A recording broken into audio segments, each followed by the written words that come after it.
কবিতাটার নাম হলো শেষ ইচ্ছা। তো এটাতে খুব সুন্দর একটা পিকচারাইজেশন আছে রাতের এবং কিছু অতীতের। তো এটা শুনলে আশা করি বুঝতে পারবেন, আমার আর কনটেক্সট দেওয়া লাগবে না।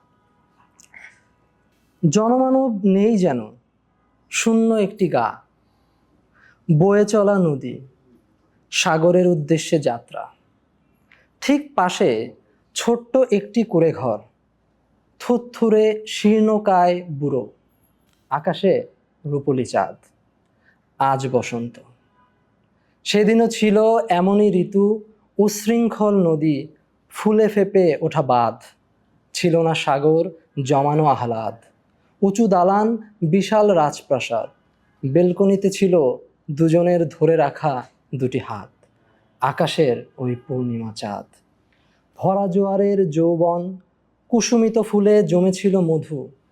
চেখে দেখার স্বাদ, লেপ্টে একাকার, তবু ছাড়েনি হাত।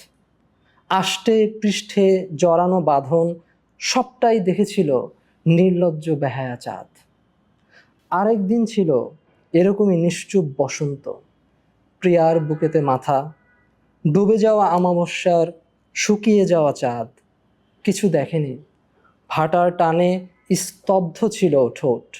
খুঁজে পেয়েছিল উত্তর।